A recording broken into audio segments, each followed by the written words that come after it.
Hello and welcome to episode 4 of the No Weapon Shall Prosper podcast. Today we are taking a break from Tim's story, and I am in Tennessee with my mom, and so I'm going to be talking to her about her life for the last 14 years of my dad's life. So this is my mom, Karin. Hello. And so your life our life completely changed, but especially your life and obviously Daddy's life when he had his stroke. And that was October 17th, 2007. And why don't you talk a little bit about the stroke itself? He was at work and had a stroke. They found him sitting at his desk. I got a phone call from a worker, and they were taking him to the hospital. When we got there, my neighbor drove me. I had just had surgery. My husband was taking care of me. And I couldn't drive, and so a neighbor took me. We waited outside because he hadn't gotten there yet, and when they opened that door, Dennis immediately smiled. I thought, oh, he's okay. They got him in there, and they put him out, actually. They wanted him out because he had a massive stroke. His right carotid artery was entirely occluded, and it turns out it was a massive stroke. They did not expect him to live, and the neurologist said that he'd only had one other patient in 14 years that lived through this kind of stroke. It affected him entirely, everything in every way you could think of. Lost his entire left side of his body. His left arm never ever got better. For a couple of years, he was able to stand and do that stroke walk where the leg goes sliding out to the side, and I could hold his gait belt, but that stopped after a while because he had broken his pelvis, so he could never walk after that. Lost his speech, lost hearing, a lot of hearing in his left ear, along with his eyesight in his left eye. You have the 4 quadrants. He lost sight in all of them but the upper inner quadrant of his eye, or lower, now I can't remember. And the hardest thing for us, this might sound very strange, was he lost his reading ability. We were not TV watchers, and it was very difficult for him that he couldn't read. We became television watchers. We even bought a television for the room that he had to stay in there, and downstairs. We had a room upstairs, of course, for the two of us, but he was now downstairs in a hospital bed. It was also our office. And we had to eventually put a TV in there and start watching TV because he couldn't read. It was very, very difficult in that way. And so many other ways it was difficult, but I would say that was the physical aspect of it. Mm-hmm. Oh, and he was in a wheelchair. Right. Yeah. And his left side of his body was completely gone. Just gone. And he had been left-handed. Oh, yes. So having to relearn absolutely everything. Yeah. Which is that's what Tim experienced as well with his traumatic brain injury. It took out his right side and he was right-handed. I do want to talk about the fact that his language did start to come back after a while. Not well. Right. But I wanted to talk about his speech therapy. We were friends with the department head at U of A, the speech and hearing, the This is in Arizona, University of Arizona. And she went to our church. We knew them. And when Dennis was Dennis was in the hospital for 4.5 months before he came home. That included rehab. Then after rehab, they put him in a convalescent hospital for a bit, continued with rehab, back into rehab, and finally home. So 4.5 months later, he was able to come home. And his life was entirely changed, of course. And we started with the speech therapy, and they were so excited at the U of A. Well, I just want to say first, when he first had the stroke, I mean, he could barely say yes and no. No, he could say Karin, and he could mouth and say, I love you, of all things, sort of very difficult. Right. That was about it. Right. It was so his language was obliterated. Oh, yeah. But the interesting thing is that just because it's a different part of your brain, he was able to sing And he was able to say things that were memorized because it's... In singing. Yes. But I was going to get to that part. But it's a different part of your brain than original spontaneous thought. Yeah. We learned a lot at the U of A. And we were there for maybe a couple of years. She got us a scholarship. We didn't have to pay for this. And they were thrilled with him because he met all the criteria for a program they wanted to start, which was learning how to use song to speak. And they were, in fact, when she told me she was so excited, she said, well, we're not excited that he had a stroke, but we're really Right. excited that he meets the criteria.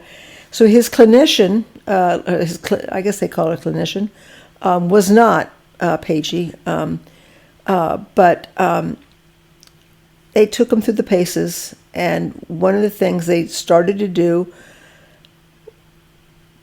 it was a lot of tests at first. They really had to find out where he was. Mm-hmm. So that happened for a long time. But what they did was they asked me to write down some sentences that we would use on a regular basis. And so I had to go home that week and come up with sentences. And one of them was, somebody called and left a message. Dennis couldn't get that out to me. And so he would, if I was out, and I could never leave for long times, I'd go up to the market. When I got home, he would drag me over to the phone because somebody had called and left a message. And he was not allowed to answer because he couldn't talk. Right. He also could not answer the front door. If somebody came, he couldn't do that. So it's not like it was sentences we were saying. It was sentences that we needed to say. Another one was something like pick up the mail or just whatever. I can't remember any. I can only remember one song, and it was this one. Somebody called and left a message. I wrote those words, took them back to the clinician, and she wrote little ditties for him. Dennis learned them as songs, known words. People would always say, well, if he can sing songs, why doesn't he just sing what he thinks? Doesn't work that way. Right. That's still on the other side of the brain. With speech, it has to be a memorized song on the other side of the brain. And he used song a lot later on to express himself, and lots of times it really worked because he knew so many songs. So many songs. More songs than anyone I've ever met. Yeah, hundreds He of knew, songs, an insane amount of songs, and really obscure, Yeah. weird songs. Like later on when I brought home my puppy Blue, and he knew some old song about a dog named Blue, and he did get the more appropriate "Oh Blue, you good dog, Blue" line from that song a little bit later. But the first line he said when I brought Blue as a brand new puppy home, he said, "Old Blue died, and he died so hard," which cracked us all up, and even him, he thought it was so funny that he said that. Yeah. Because he knew. Yeah, he never lost a sense of humor. Right. Well, he or couldn't his always get it personality. out. He had his personality. And his memories. He had better memory than I had. Yes. So, but I want to say that for the singing, so he learned these songs, and so shortly after he learned that song, somebody called and left a message. I came home from wherever, and I came in the house, and he actually sang the song. Somebody called and left a message. It was great. Did that a couple times, maybe 3 times, I don't remember. And one time I came home, and he didn't sing it. He actually said it this clearly. Somebody called and left a message, just like that. That's amazing. And that is, it is amazing. And that is when he started to be able to speak a little bit better. We thought as a family that he was doing really well, but we were used to his speech, even, for years later. The thing is, we were used to it. We knew where he was going sometimes, but other people sometimes had no idea what he was saying. Right. And a lot of people didn't have patience for it, or felt really uncomfortable around trying to talk to him, which was so hard. I learned to speak with him in this way. We played 21 questions, but it was really more like, 5,000 questions. Yeah. And over the course of time, I learned to ask the correct questions. So he knew a lot of people at work. He was a very well-loved man. And because he was very friendly, he would talk to people. He knew their children's names, the man's wife's name, their children's names, what college they're going to, and what sports they may be playing. And he would regularly ask his friends about their children. So he was that kind of guy. Well, he wanted to tell me things, and he couldn't get it out. I would have to. I learned. One of the first questions I had to ask when he wanted to talk about somebody, is it male or female? Well, then I learned I couldn't even give him either or. He couldn't get it either or. Yeah. Is it a female? He could say yes or no. Right. Okay, so it's a male. Yes. I learned later on to re-question because sometimes he was confused and he would say the wrong thing. He wasn't confused about what he was thinking. It was confused. No, he always knew what he wanted to say. He always had a whole bunch of stuff he wanted to say, and it just couldn't get it out because of the aphasia. It just blocked the pathways in his brain. I did want to say one thing real quick about the singing to speech.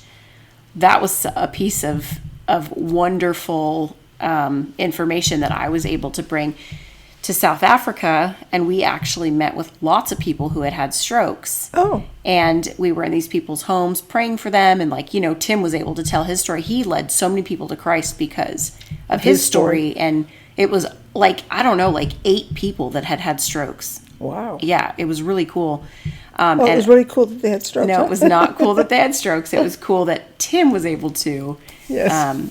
He would, they just related to him. So, but I do remember in one home specifically, we were with this family and this woman had a stroke, and I was able to tell her about Daddy's situation and how he had learned to sing these songs with phrases. And so they made up songs, and then he was able to eventually say them. And they were blown away by that. And I hope it helped. I hope that's something that, in that village is something that they know now. I don't remember you even telling me about this. I'm sure I would be shocked if I did not, but it was a long time ago. I want to get back to the way we spoke. So we had back and forth a lot of yeses and nos, double checking. And then my next question was, I learned, by the way, it took me many, many months to come up with doing this. Do I know the person? That was a super important question. Right, because he would, yeah. We didn't have to know him. He'd want to talk about it. Yeah. And then I would say, okay, if I knew the person, I'd ask questions like, are we related? Were they neighbors? Do we go to the same church? Whatever. But when I didn't know them, I knew I was in trouble because he knew all these people at work. And over the course of time, I realized that he's going up. It has to do with sports and kids. And it took a long time to learn that. But I would finally get to the point, and by the way, I'd get very frustrated, I have to tell you. I wasn't some wonderful lady that was just going to sit there and talk, ask questions for hours on. And I knew he wanted to get across, and what I would say was, well, let's not talk about it anymore. We'll bring it back. I want to know what you have to say, but we can't keep going on it right now. But I did improve it by asking all the correct questions. Mm-hmm. And so I learned to say, did you want to tell me about somebody at work whose daughter or son goes to a certain college that their sports, that you just watched a sports game on television from? Yes. And of course, after a couple years, I wasn't always so nice. After a couple years, I would say to him, I don't care. Dennis, I don't care. I just don't. But he wanted to talk about it. I know he did, but it can drive you crazy. And finally, sometimes he would be telling me stuff, and I would give him this look, and he'd say, and he was able to say it, I know, you don't care. I sound like a horrible person, but yeah. By the way, it was 14 years in one day. 14 years in one day. I didn't always, by the way, he'd never complained. He did not like complainers. When the kids complained or whined, he even wrote a song that he stole from the Rawhide theme on television. He did not like complainers, and he did not complain, as you know. Sing the song. I have to sing the song? Yeah. Sniveling, whining, crying, Complain like you was dying, nitpick and fault finding, whine on. Nothing seems to suit ya, keep it up and we will shoot ya.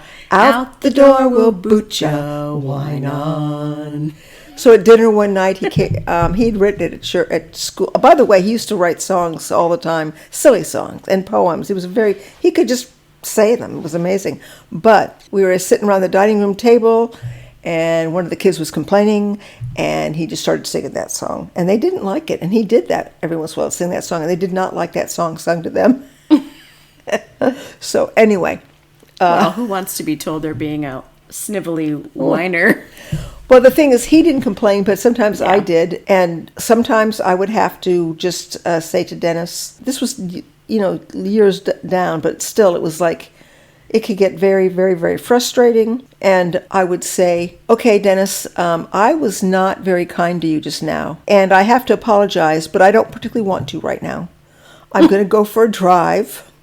And I know God's going to be talking to me while I'm out driving. And when I get home, I will apologize to you for, it could have been unkind, not so much unkind, but more impatient is really, probably impatience was bigger.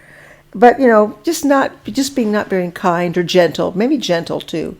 And so that's what I'd have to, so I'd go out driving. And of course I told Dennis, I'm going to go driving. God's going to yell at me. And when I come home, I'll apologize. And sure enough, I'd come home and I'd apologize. And for a year or two, he would say, and I would say, I spoke to you unkindly, or I was whatever, and will you please forgive me? And he always said yes, and then he would say, will you forgive me?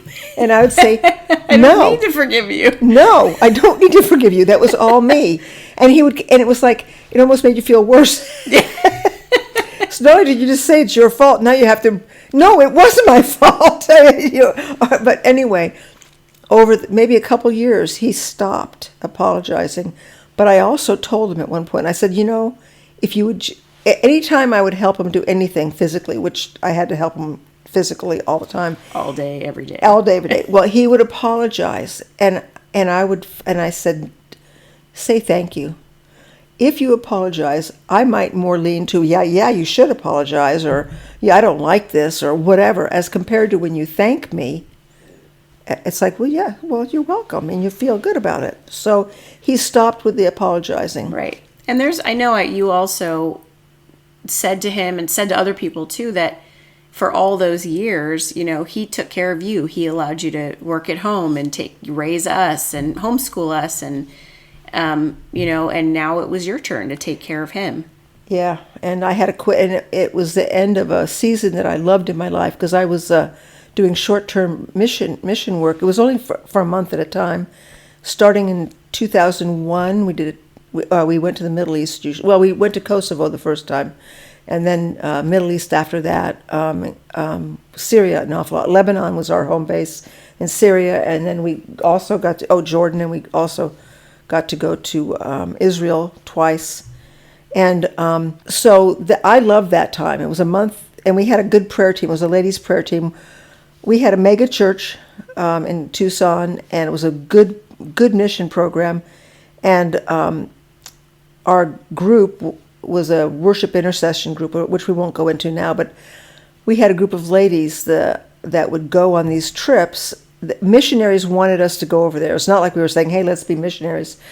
We were asked by the person from our church who was in charge of Southern Baptists. It was through the IMB, International Mission Board, and wanted us to go over there. So we were asked to go over.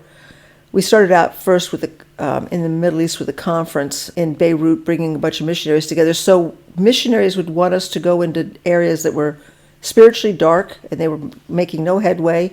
So they wanted this prayer team to go into dark areas and, pray, and we'd meet people. We had lots of wonderful conversations, and amazing things would happen. The things you cannot put on your itinerary because you don't know what's coming up, but you can't plan on them. Just the things that happened to us and the people we met, it was pretty amazing. But now it's ended. Yeah. And with that stroke, he I was he could not be alone for more than, not at long. first especially, you'd try to keep it to no more than 30 minutes. Yeah. I mean, it was really... We did have a grocery store less than a mile down the street. That part was good. Yeah. And what I took to doing was never going out in the day hardly. When he was in bed at night, because he would be able to be in his wheelchair. And by the way, he could get to the bathroom and stand up all by himself, because we had things for him to hold on to with his one arm. And so I did not have to do that with him. I did have to shower him and all that kind of stuff. But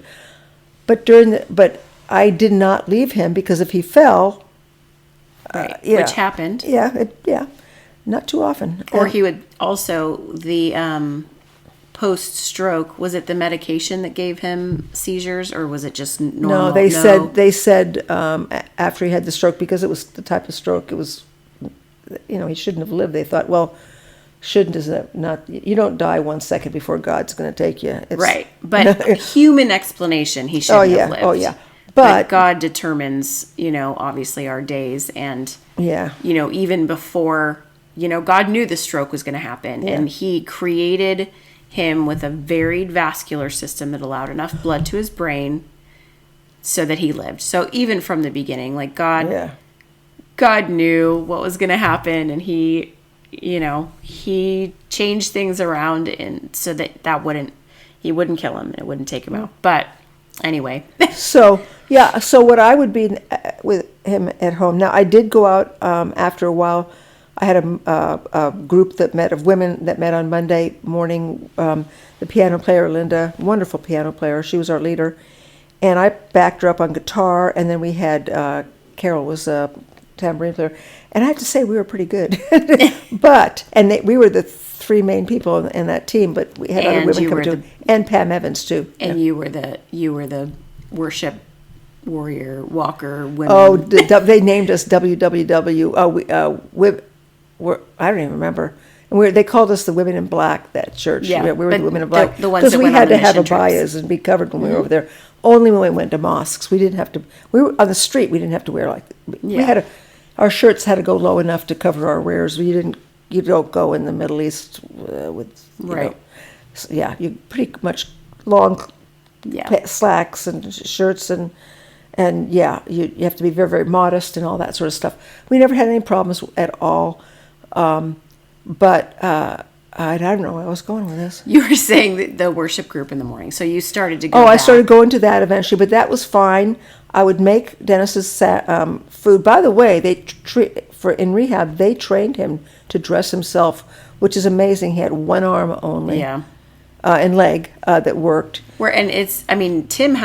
Tim has mobility in his arm and can use it for a lot of things. Daddy's was just gone. Dead. It was dead. It was hanging there. And it got in his way. And it actually, I know this sounds really horrible to people, it'd be easier if it was amputated. Absolutely. It would got in the way and hanging there. And it was not good. But he would be able to do those sort of things, which was, I knew that he could take care of himself in a little bit.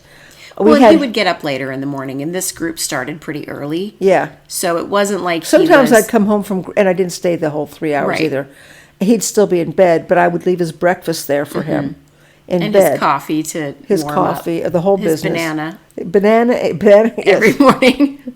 Yeah, but also some other breakfast too. But he had to have his banana and coffee every day. Yeah. But anyway, he was able to do certain things. I had to do other things. But the effect on me was that my life did a 180. Nothing the same. I couldn't. We go on mission trips anymore. I was home all the time. I mean, could you even go to church anymore? How long did it take you to get back? We started going to church fairly quickly. Because he could get in the car. Yeah, with my help. And we didn't even have a wheelchair ramp at first. I had to lift that wheelchair and put it for our 40th anniversary.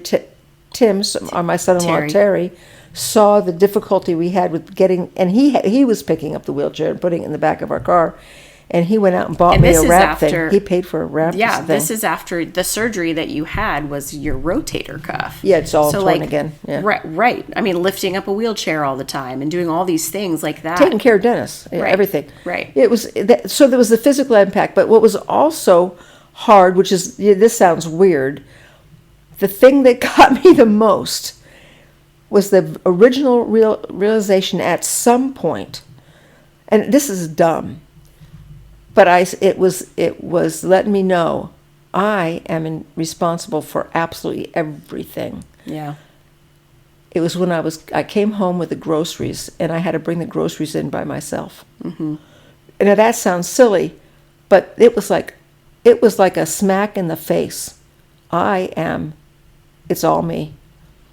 And like all that, me. That, and some people would say, I mean, I think most people would have a really hard time with, like, that's their life now. And that is absolute. I mean, everything was taken away from you. Yeah. You couldn't do all the things you love to do. You couldn't go out to lunch with a friend, really. Not too often. Later on, after a number of years. But at first, he was really, I mean. The first 5 years or 6 years. I want to say something about that, too.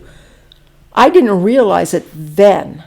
I used to say, at some point, it was about 5 or 6 years after his stroke, I realized I had emotional energy. And I was saying to somebody, I didn't realize I didn't have emotional energy. But I didn't have emotional energy, but I have emotional energy now. And I called it that. Then after he died, and there's, I went to a grief share thing, which I really didn't need so much, because I had spent 14 years grieving him, the person I married. I was still married to him. And by the way, his personality was the same. But still, I lost my husband as my husband. Yeah. And that was very difficult. But I told somebody, I was telling somebody after the fact about emotional energy, and I was going to say that, and I realized what it was I did my grieving. It was 6 years of grieving, which I didn't even think of it that way at all until after he died, and I didn't grieve his death. I realized I'd already grieved his death. Mm-hmm. I mean, I miss him. I still miss him. Yeah. Every once in a while, I'll say to God, I'll actually look up at the ceiling and I'll say, well, God, if you can do this, I don't know. Tell Dennis I miss him or I love him or whatever, Yeah. And some days I miss him more and sometimes I don't. It's been 3 years this next October that he's passed. But I did my grieving without even realizing it. Right. And I think part of not realizing it too is because in that time we were so just aware that, like, he could have another stroke and die at any time. Oh yeah. I mean, I remember, all of us kids were living in California and you guys were in Arizona, and every time I got a phone call at a weird time, like if I was in class and you knew I was in class and or whatever, it was a time that you wouldn't normally call. I had a mini heart attack, like something happened to Daddy. Yeah. And living like that is really hard. You know what? I didn't live like that, and I'm so glad I didn't. Because can you imagine? You weren't getting the weird phone calls. Why do you call me at 3:00 in the morning? Well, I have to say, when he was dying, and we knew he was going to be dying, but it was a number of months, and he was in hospice for 2.5 years. I had this weird game I played. I was upstairs, and I would bring my water bottles up there at night. When my trash trash can, whatever the word is, it's a trash basket, not a big thing. It would have maybe a dozen water bottles in there. I would stand at the top of the stairs, and over the banister we had an entry area, and there were large 18-inch tiles, and I'd pick one, and I would flip the bottle and try to get it in that square. Well, I got to be perfect over because I would do it that way anyway before he was dying. I mean, that's my game I played. So I would continue to do that, but he was coming close to dying. I'd also throw my dirty laundry over. We can come back to that because I just want to say I have this hilarious memory of Daddy when I was in high school, and we'd throw our laundry over the railing and we'd say bombs away. And so one time I threw my laundry over and yelled bombs away, and then I went and put my hamper back in my bedroom, and I came out and he was laying down on the laundry as if it had hit him and knocked him over, and it was so funny. I forgot that. we'd say bombs away, and he'd holler over Tokyo. Oh. Well, that's what he did, because I did the same thing. And I would holler bombs away, and same thing, over Tokyo. But, so it's getting close to he's dying. I mean, really close. Yeah. And so I'd go downstairs knowing he's dead, okay? Right. Every morning for a couple of months. It's going to happen one of these He's mornings, dead. I just know he's dead, right? And it wasn't a scary thought, by the way. Yeah, well, at that point, too, it was like, I know he's dead. It's so time. At some point, I thought, well, especially maybe the last month-ish. Yeah. I thought, you know what? I'm just going to pick up the bottles before I go. I would open the door and look to, see if he was okay in the morning or whatever, or to say hello to him or whatever, see if he's still sleeping. And so I'm going down thinking, okay, he's dead. Well, I'm going to have to call hospice. And then they're going to come over and trip over all these bottles. I might as well pick them up. How thoughtful of you. I might as well pick them up first. So then I'd pick them all up and throw them away. And with my laundry, I would think, well, I don't want them coming and seeing my dirty laundry. So I would put it in the laundry. I would actually start the laundry before checking, knowing he's dead. Well, he wasn't dead. And that went on for quite a while. It's not like that would change anything. That's true. And I'm so glad when he was dead that we knew he was going to die that day, and that my sister had flown out from California. And you had a nurse there. And was the cool part was the doctor. We knew it was going to happen soon. The doctor called us out of the room. Not the doctor, our nurse.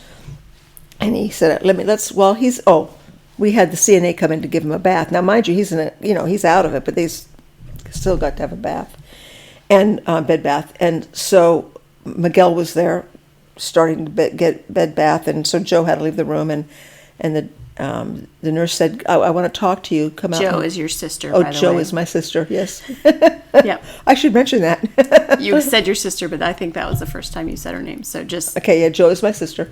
And so we went out into the family room, and he was telling us, okay, this is what's going to happen, which is nice. The death, it's explaining, it'll be like this, blah, blah, blah, blah, it's going to be today, and all that stuff. So we knew, Joe and I knew, that we'd be spending the day sitting in the office / bedroom down there. It was a bedroom with an attached bath and a closet, and we knew we'd be sitting in there just waiting for him to die, which is not a fun thing to do. No. And we'd already been waiting for 2.5 years. They told us that when we went to hospice that he could maybe do 6 months. Yeah, right. 2.5 years later. Yeah. Well, and that held us up too in moving to Lynchburg, because we knew we were going to go. We knew Tim was going to be in seminary, but I didn't want to leave any time on the table with him, and you needed our help so much. I did at the end. I mean, especially with him just being in bed and all sorts of, it had taken, just being his caretaker for 14 years had taken, well, it wasn't 14 at that point, it was 12, but such a toll on your body. Yeah. And you just, man, it took a while for you to regenerate, I think, and even just the energy levels and whatever. And obviously it has taken such a toll, like you weren't able to get your knees replaced like you need. You're supposed to, yeah. All sorts of stuff, but having us there was very helpful. Was huge. Well, it was a God thing. God, oh gosh, 100%. He orchestrated the whole thing. 100%. And it was really wonderful. And we had a lot of fun. But I want to say, this life was not a sad life for us at all. Mm-hmm. We had a lot of fun. Katie and Tim moved back to Tucson, knowing that Dennis was going to be dying. So we moved beforehand. We moved 4 years before he died. I knew. I think you knew that one of us was going to be dying. I just knew in my spirit. I knew one of my parents is dying, because I did not want to move back to Tucson, and I had always said I will never move back. Like, unless God himself moves me to Tucson, I do not want to go back there. Yeah. And when we went, it was like California had just gotten too expensive. Tim couldn't find a job, and I did some research just on like places around the country where we knew people, and it was like, well, where could we live? What could we afford? And Tucson just made the most sense, but it also just doors opened. We had a house to rent from a friend like immediately, and God just opened doors, and he made it happen. And I knew that one of you was going to die and this was why he was doing it. And so for that reason as well, I'm glad you didn't tell us that. I know. You're like, one of you is biting the dust, just FYI. Hope you're ready. No, so and that's why I really instigated just going out on Saturday or weekends and doing things. Yeah, we had fun. She made us do fun things. I did. Sometimes she would say, Katie would say, let's do such and such. I don't want to do that. It was like, she made us do it. But we went all over the place. Yeah, we had a good time. So many cool things, and I was able to just take so many pictures. Yeah. And just document that time, and I'm so grateful for that. I think I'm heartbroken for families that don't have pictures. Yeah. When it comes time, it's like that's all that's left. Those are your tangible memories. Well, we have. My phone right now has 35,000 on it. I know. I've got a good 40,000 something Well, pictures. when I got my new phone, the computer synced, and all of a sudden it's like, what is this? So it's crazy. Yeah, and that's just some of my pictures. But yeah. Yeah. So we didn't move there knowing that, but I did. and honestly, and this is weird to say, but I'm so glad that it was him and not you. Not because I would have been able to take care of him. Yeah. And I would have done that, and that would have been fine. But that would have changed, my life as it had changed yours, and that's a really hard thing. And you were already... It would have stopped him from going to seminary, because there isn't one in Tucson. I mean, he could have gone up to Phoenix to Grand Canyon University, but, I mean, he wanted to do in person. Yeah. But, I'm so grateful, because that 14 years for you, it completely took everything away from you that no traveling, not that you didn't have... People came and visited you. Well, we did go to California. You did. Yeah, we'd stay But it still, it stripped you of so many things it did. in your life. And so, and I was grateful for you that you were able to it's hard to say to live again. You were living, obviously, but it just gave you, back kind of your life. I have to say, the first couple of years was tough because I was busy, active in church, doing a variety of things, just busy, and I did have my book club, and I had it. You hosted it at your house. Yes, often, they let me host it. I joined it. It was at somebody else's house, and it was like, can we do it? I lived closer to most of the people. Yeah, and they allowed it to be at my house, which was a great blessing because I could be home. And then also all the food that came to my house, Dennis got to have a big plate of all the... Oh, and he loved that. Oh, yeah, he did. Losing his reading ability again, though. But I have to say, though, at first it was very difficult. By the time he passed away, there's a good things and bad things. One bad thing is every day is the same. Mm-hmm. It can be very mind-numbing. But we were readers. He wasn't anymore. But we started watching TV, which we hadn't watched. When we used to love to watch in the morning when he got up, the Waltons, which I really enjoyed, and Gunsmoke, and the Andy Griffith Show. Yeah. And then Wagon Train too. So I've actually started enjoying that, which I haven't watched television since he's died. I just don't care about it, and I do watch a video now and then. But I ended up liking the quiet life, and even now, coming up 3 years, I've moved to Tennessee, and I joined a great church, and I'm very busy, believe it or not. And sometimes I'm so busy, it's like I don't like this much busyness, which I used to like. But I really appreciate the quiet life, and I have dear friends in Tucson I talk to. And my, kids, our kids, my kids and me we have on Instagram, not Instagram, it's messaging. Group text. Yeah, our group texts. Yeah. We have a family group text. There's days where there's 50 of them going back and forth, and there's some days when there's not much at all, and pictures and stuff like that. So I am busy that way, but I'm busy doing a bunch of stuff, and there's days I think, I just want to do nothing today, and I was not like that before. Right. Of course, I was younger too. Yeah, but it absolutely changed your life in every single way. I wanted to say something about Elizabeth Elliot. For those of you who don't know who Elizabeth Elliot is, well, you should be ashamed of yourself. Jim Elliot, her husband, and she went to Ecuador And they wrote the, remember the name of the book, doesn't matter, but probably it does matter.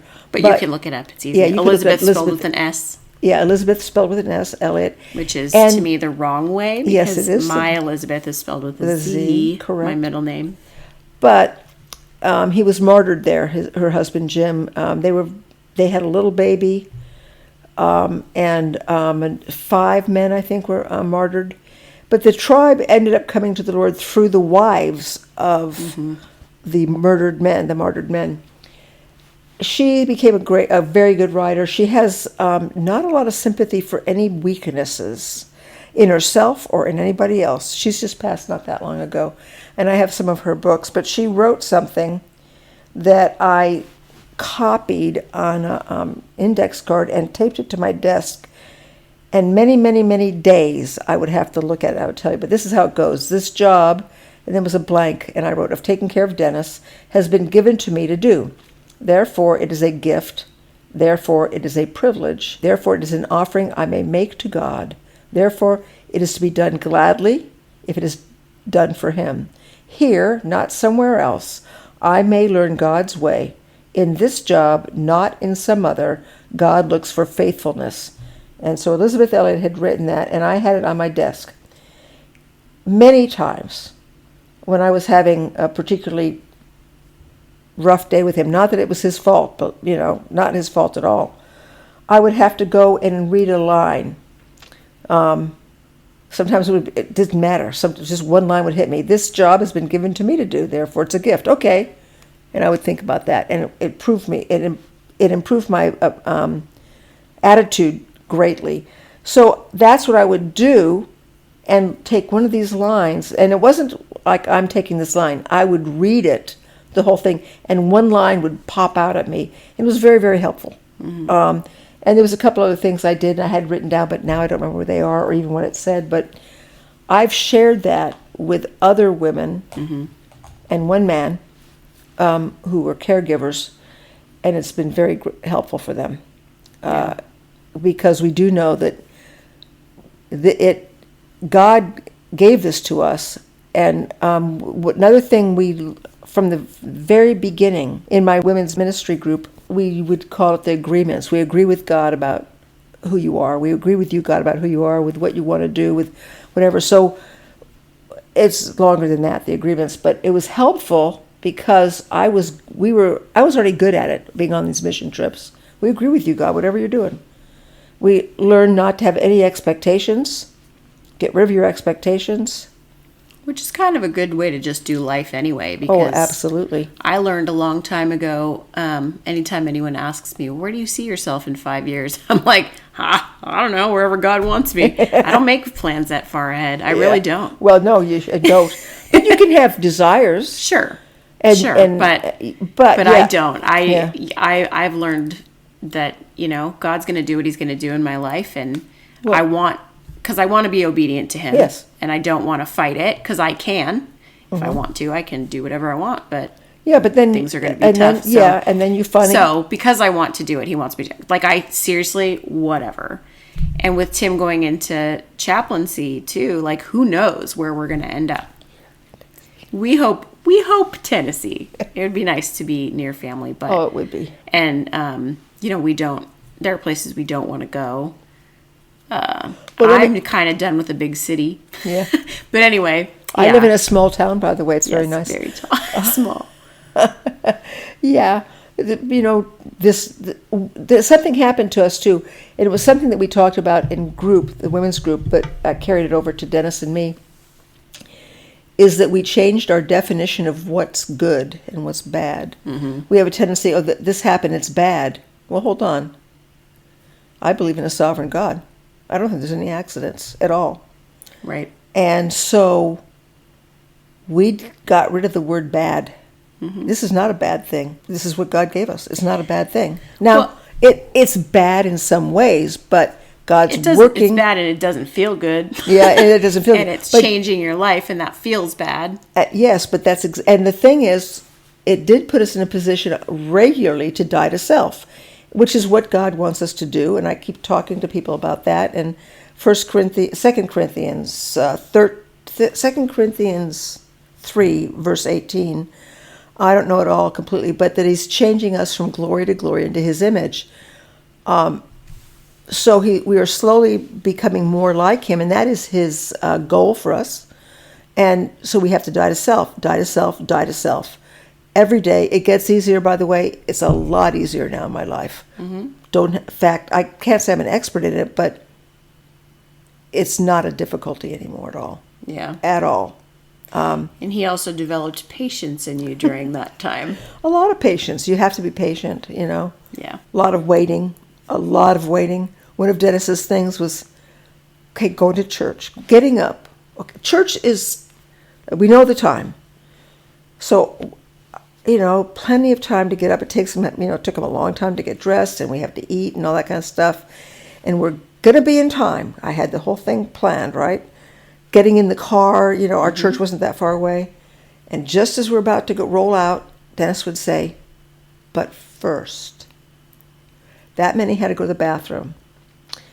And it depended on what kind of bathroom he had to go. It could have been anywhere between 15 minutes and a half hour. We were late almost everything we ever did. Which drives you absolutely insane. Yes, and Katie is my daughter. I mean, she was born Kate. She's been I'm Kate. late. Yeah, born late. My name rhymes with late for a reason. That's what it's not my fault. Yes, it is. Hey, you're on time for church if you're leading singing. You're on time for work. Well, I don't have a time I have to be at work, and that is a good thing. But when you did have a time that you had to be for work, I can be on time when I have to. You but can. It's hard. Especially the first thing in the day. Oh man, because getting up is really hard for me. Yeah. Dennis we had to be early. We were always probably the first people at church on Sunday morning, or very close to it, and the last people to leave. And I used to say to Dennis, do we always have to be the very last people to leave? Yes, we do. Well, he loved talking to people. Yeah, but we were on time. We were always early for everything. And then to have that change, and you know what's weird? He's gone now, almost 3 years. I'm late to go to church now. I live directly across the street from my church. If you walked out my front door and walked down my hill, crossed the highway, I live on a highway, and there's the church right there. I did walk to your church a couple of years ago when I came. It was a long. I know. I was very sweaty when I got there. But needed water. I'm late. No matter how early I get up now, I'm late. And I realize, and I don't care. That's amazing. I know. The Lord that's a miracle. I don't care. And it's like, I realize it's rude to other people if you're late for certain, whatever. I try not to be late for things where I have to be there because I'm responsible. I'm not responsible anymore. Well, I am for some things, but no matter what I do, I can't manage to get across the street in time. So, by the way, I'm late in Sunday school, but not for church, just right. for Sunday school. We go to Sunday school first, too. Yeah. So that we're not late to church. Yeah. Well, they spend a lot of wasted time at the beginning anyway, so. Not ours. They start right away. Well, I wish mine would, but it doesn't. So I actually don't miss the study at all. It's the other stuff that I'm missing, and I don't care.